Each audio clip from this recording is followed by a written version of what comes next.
Yeah, so everybody's done this. There's no mystery to this. Every single person has done something great in their life. And normally when they do something great, the first step, and we've studied thousands and thousands of people in the process of change and transformation, even when they've healed themselves from really serious health conditions, they will tell you the moment they've decided to make up their mind to change. They make a decision with such firm intention that the amplitude of that decision carries a level of energy that's greater than the hardwired programs in their brain and the emotional conditioning in their body. And their body is responding to their mind. In other words, the choice that they're making becomes a moment in time that they never forget. And so all they did was they married a clear intention, a thought of a new possibility in the future, and then they married it with an elevated emotion, whether it was inspiration, whether it was passion, whether it was invincibility. When you combine those two things, you begin to condition the brain and body into a future instead of the past. So most people say, I'm going to change tomorrow, and they're on the couch with the remote control, watching TV. They have their cell phone, their computer, their iPad, and they say, I think I'll change tomorrow, and the body never gets the signal.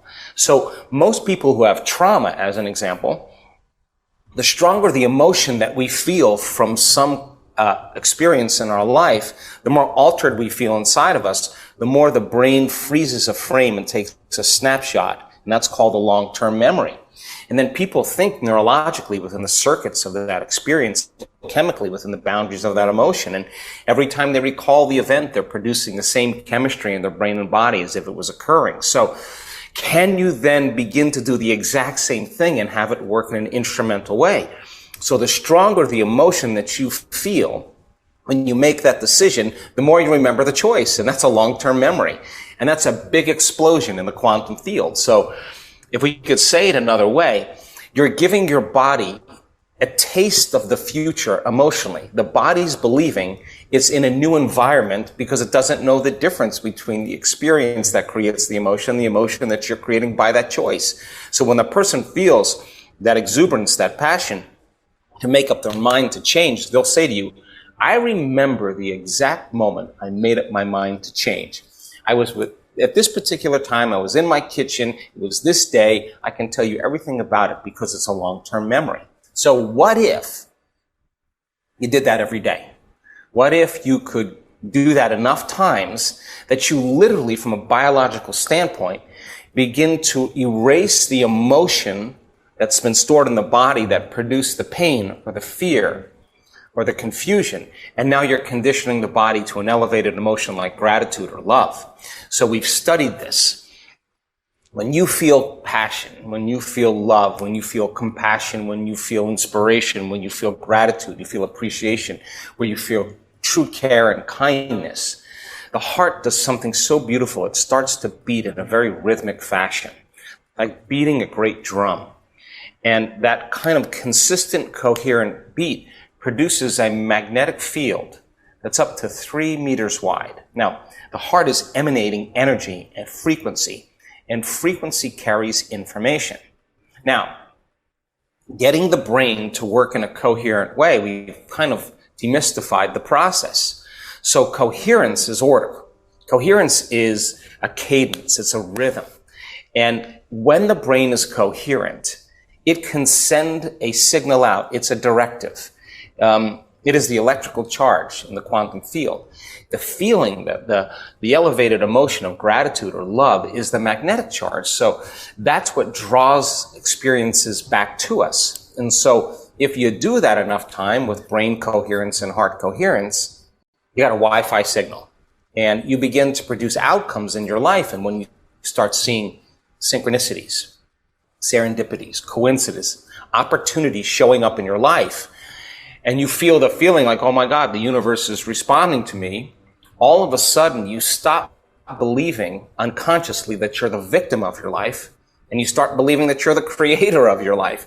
And when you do that, then it inspires you to do it again because you don't want the magic to end. Now, the problem is that most people, that 70% of the time, if they're living by the hormones of stress, and living in stress is living in survival, When we're in that state where we feel threatened, we're in that state where we feel out of balance, because stress is when your brain and body are knocked out of homeostasis.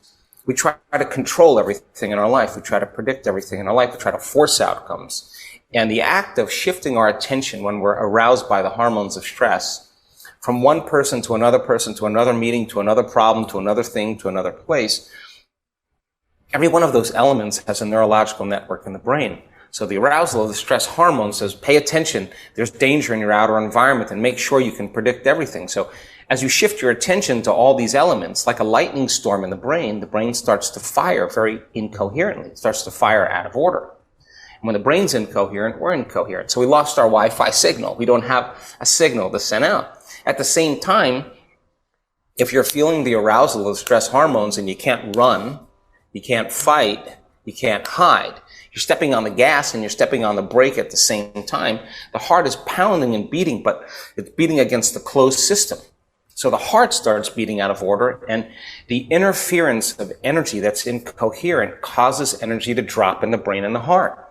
And when that occurs, you lose your other part of your Wi-Fi signal. In a sense, you feel separate. You feel like you got to do it by yourself. You feel separate from your dreams, separate from people in your life, because in survival and stress, it's not a time to open your heart. It's not a time to be compassionate. It's not a time to give. It's not a time to even learn. It's a time to run, fight, and hide. So 70% of the time, people spend their life living in survival, and no organism in nature can live in that state for an extended period of time. So if you teach people then that the long-term effects of the hormones of stress push the genetic buttons that create disease, and you say, all that anger that you feel, all that hatred that you feel, all that frustration that you feel is affecting nobody else but yourself in your own body. When people start to realize that that arousal gives them a rush of energy, and in time they need that rush of energy to feel something, and you teach them how to break the addiction from those hormones. Just like you overcame coffee, it's the same thing. When you free your body from the chains of those emotions, when you look back at your past, you don't see it from the same place, because it's only the emotion that keeps you connected to the past. Overcome the emotion. When you look back at your past, you see the wisdom behind it. You see the lessons behind it. You're seeing it from a greater level of consciousness. So when we combine a clear intention with an elevated emotion, we practice this way of creating brain and heart coherence. In time now, you start seeing things come to you. And that's the cool part. Now you no longer have to go and get it. Somehow, those opportunities start showing up in your life. And that's when, again, when you start believing that we're creating our lives instead of being victims to them.